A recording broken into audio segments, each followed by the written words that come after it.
ওয়াসাল্লাম আলাইকা ইয়া হাবিবাল্লাহ। সবাই বলি মারহাবা। আর রাসূল বলেন মারহাবা। আমার নবী যেদিন দুনিয়ার জমিনে তশরীফ আনছেন, যেদিন আমার নবী আম্মাজান আমেনার গর্ভের মধ্যে আসলেন, সেদিন দেখা যাচ্ছে আম্মাজান আমেনার শরীর থেকে মেশকে আম্বরের মতো খুশবু বের হচ্ছে।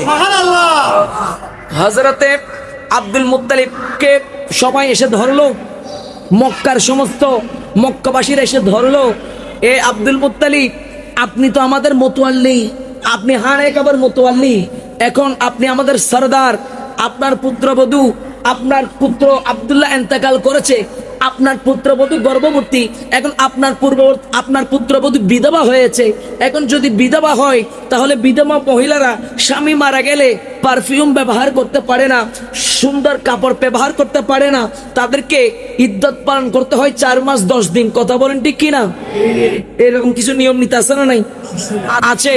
মহিলারা পারফিউম ব্যবহার করতে পারে না।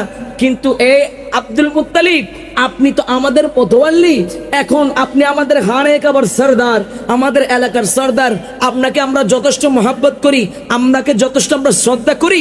এখন আপনার পুত্র ইন্তেকাল করেছে, আর আপনার পুত্রবধূ এত দামি দামি পারফিউম ব্যবহার করে, সেন্ট ব্যবহার করে, আপনার সুঘ্রাণ ব্যবহার করে, এখন এই সুঘ্রাণ কোত্থেকে পাই? এরকম সুন্দর সুঘ্রাণ, দামি সুঘ্রাণ, এরকম দামি দামি পারফিউম আমরা তো জীবনের চোখেও দেখি নাই। সুবহানাল্লাহ বলেন না? তখন আব্দুল মুত্তালিব বলছেন, তোমাদের বিষয়টা আমি মাথায় নিয়েছি, আমি কিছুদিন ধরে আমি একটু ফলো করছি যে আমার পুত্রবধূর শরীর থেকে এমন একটা মেশকাম্বরের মতো খুশবু বের হচ্ছে, এই খুশবু আমি জীবনেও ব্যবহার করি নাই, আমি জীবনেও পাই নাই। জোরে বলি সুবহানাল্লাহ।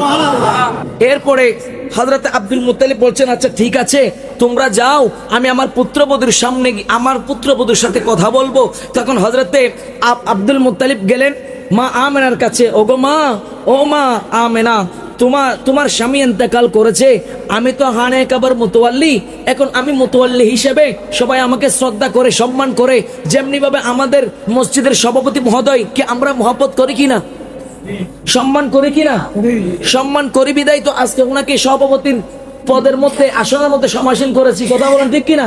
তো আব্দুল মুত্তালিব বলছেন যে আমি তো সম্মানিত ব্যক্তি, আমাকে সম্মান করে, এখন মা আমেনা, তুমি তো আমার পুত্রবধূ, আমার সন্তান ইন্তেকাল করেছে, সন্তান ইন্তেকাল করলে তোমাকে তো কিছু নিয়ম ফলো করতে হবে, তুমি পারফিউম ব্যবহার করতে পারবে না।